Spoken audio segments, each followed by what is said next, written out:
Hello guys, I hope you all are well. सब fit होगे, fine होगे। कितना ब्यूटीफुल वेदर हुआ है पूरे कंट्री का। आप कहाँ से हैं मुझे कमेंट्स में ज़रूर बताइएगा। और if you are not from Pakistan तो आपके मुल्क में इस टाइम कैसा वेदर चल रहा है ज़रूर कमेंट्स में शेयर कीजिएगा। आधी वीडियो स्टार्ट करते हैं। आज की वीडियो एक बहुत कॉमन लाइफस्टाइल इशू पे है, फीमेल्स के ब्यूटी रिलेटेड है। फेशियल हेयर्स, चेहरे पे बाल होना।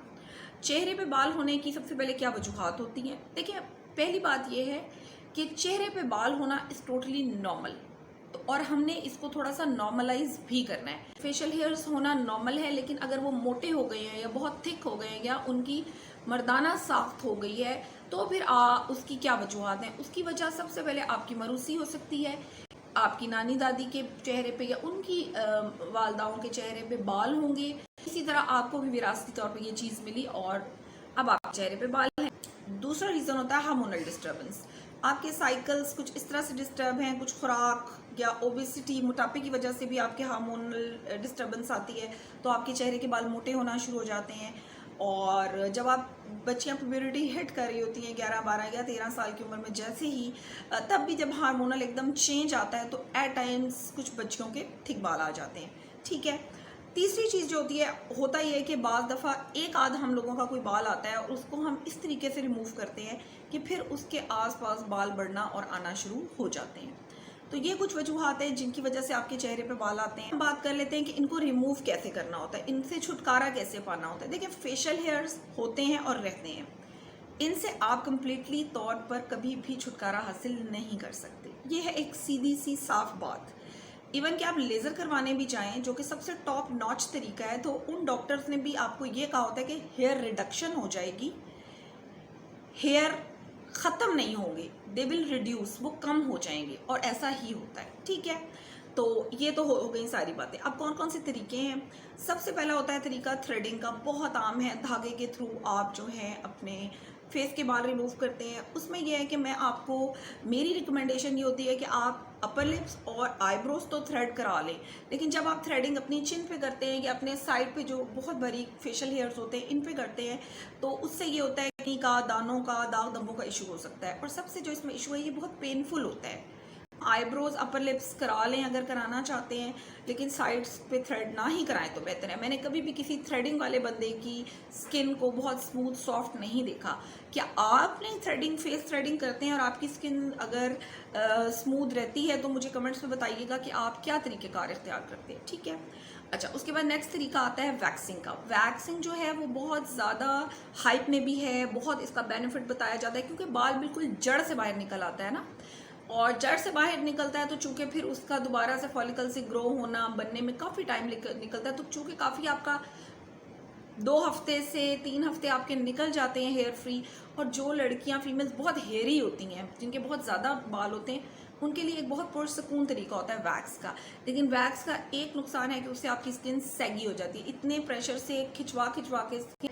लेकिन अगेन वही बात है कि अगर आपने सफाई का ख्याल ना रखा, अगर आप बाहर जाके वैक्स करा रहे हैं और किसी ऐसे सैलून पे जिन्होंने किसी और की वैक्स आपके फेस पे कर दी है, क्योंकि मैंने पर्सनली ये चीज़ देखी है कि सेम ही वैक्स गर्म कर करके, अगर आपके सामने नहीं तो जब वो बैक एंड पे जाते हैं तो उसी वैक्स को क्लीन करके रीयूज़ कर रहे हो। आपने करनी ही करनी है तो जो वैक्स शीट्स मिलती हैं वीट कंपनी की, और वो बेस्ट हैं क्योंकि वो बिल्कुल छोटी छोटी होती हैं, तो वो छोटी छोटी लगाते जाएं और वैक्स करते जाएं, तो वो एक अच्छा तरीका होता है। और उससे ये होता है कि अगर आप थोड़ा थोड़ा एरिया कर रहे हैं तो बहुत ज़्यादा स्किन भी नहीं खिंच रही होती, तो सैगिंग का इशू भी इतना जल्दी नहीं आ सकता। अच्छा, इसके बाद जो काम मैं करती हूँ, तो मैंने आपको पहले ही बताया कि मैं IPL लेज़र यूज़ करती हूँ फिलिप्स की, और मैं उसकी फ़ैन हूँ।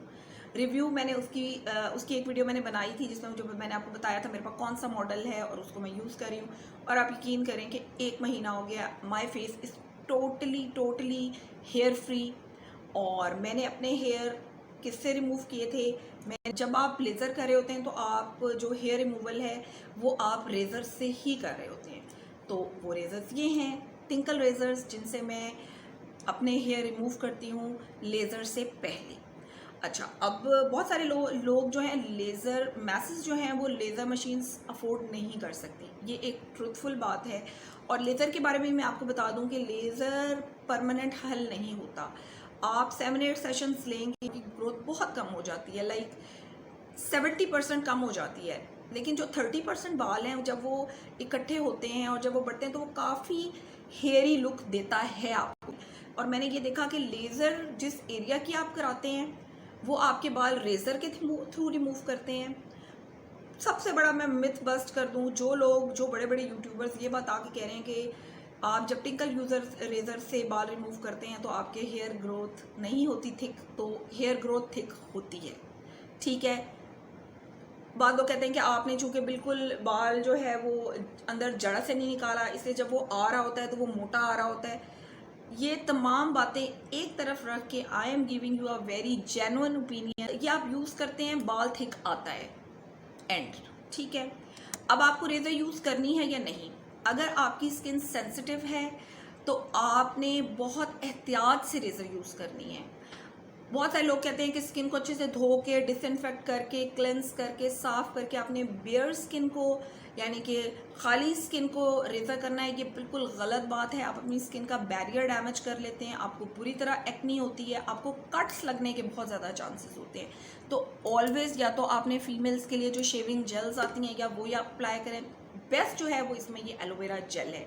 इवन कि अगर आपके पास फ्रेश एलोवेरा है तो वो भी आप फेस पे अच्छी तरह लगा के और फिर आप ये इस रेज़र से बाल रिमूव कर सकते हैं। लेकिन इस बात को याद रखिएगा, जो बाल आएंगे वो थिक आएंगे और लेकिन बाज़ दफ़ा आपके पास कोई और ऑप्शन नहीं रह जाते भी। और जब आप इसको यूज़ कर लें, इसको अगेन अल्कोहल स्वैप से साफ़ करें या इसको डिटोल में वॉश करके, क्लीन करके, इसकी कैप करके फिर इसको रखें। 1 से 2 टाइम से ज़्यादा आप मैक्सिमम 2 दफ़ा इसको फेस पे यूज़ करें, फिर बेशक बॉडी के किसी और एरिया पे यूज़ कर लें, लेकिन फेस पे दोबारा यूज़ ना करें।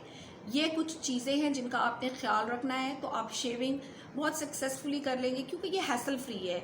आपको कोई चीज़ गर्म नहीं करनी, ठंडी नहीं करनी। एक दफ़ा सस्ते हैं, दे आर वेरी चीप। आपको 200 में 3-4 मिल जाएंगे। इसकी ब्लेड्स बिल्कुल स्ट्रेट नहीं होनी चाहिए, जिगजैग होनी चाहिए कि जो स्ट्रेट ब्लेड्स वाले मोस्टली अवेलेबल हैं। आपके चेहरे पे कट लगने के चांसेस बहुत ज़्यादा होते हैं, तो आपने इसका बहुत ख्याल रखना है कि आपके फेस पे कट ना लगे। और अगर लग जाए तो उसको फ़ौरन डिटोल से क्लीन करें, उसके ऊपर बार बार हाथ ना लगाएं। थोड़ा सा तरीका बता दूँ, ये मैंने अपना, मेरा फेस बिल्कुल धुला हुआ है, मेरे फेस पे कुछ भी नहीं apply.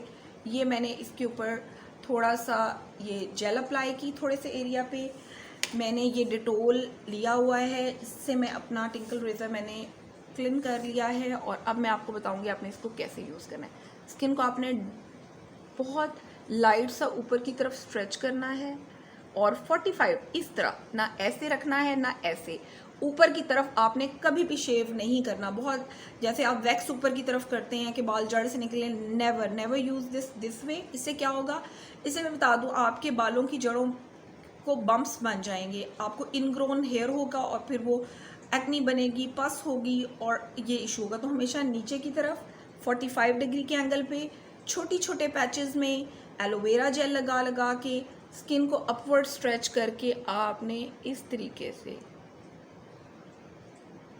Very gradually and very gently, अगर मैं आपको दिखाऊं, ये देखें, अपने वाइप से जैसे जैसे थोड़ा थोड़ा आप इसको रेस करते जाएं, आपने वहीं से इसको वेट वाइप्स के साथ क्लीन करता जाना है और अगेन रीयूज़ करते जाना है, ठीक। आजकल बड़ा हाइप किस्म का ट्रीटमेंट है जिसको डर्मा प्लानिंग कहते हैं।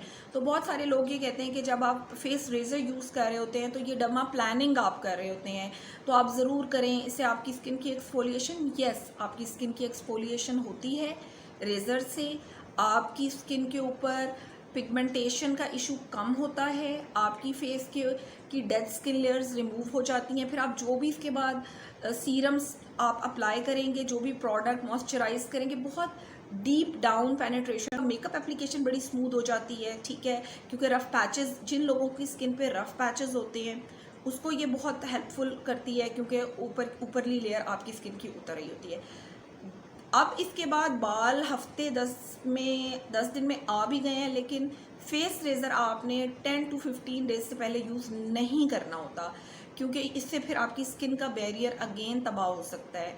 बता दिया कि जब आपने ये टिंकल रेज़र यूज़ करने हैं, 1 से 2 दिन रेटानॉल यूज़ ना करें, किसी किस्म का ग्लाइकोलिक एसिड, किसी किस्म का केमिकल पील, AHA BHA अपनी स्किन पे यूज़ बिल्कुल ना करें क्योंकि स्किन सेंसिटिव हुई है। कोशिश करें कि टिंकल रेज़र अपने वीकेंड्स पे, ऑफ डेज पे करें कि अगले दिन जिस दिन आपने घर से ना निकलना हो, या एटलीस्ट रात में करें, ताकि सुबह तक आपकी स्किन जो है वो काफ़ी हद तक अपने आप को रिस्टोर कर चुकी हो, और फिर जब घर से निकलें तो सनस्क्रीन अच्छे से लेयर करें। एक्नी का हो जाना, स्किन की हालत ख़राब होना, रैशेज़ होना, रेड होना, तो फिर ये आपको प्रॉब्लम्स नहीं होंगे।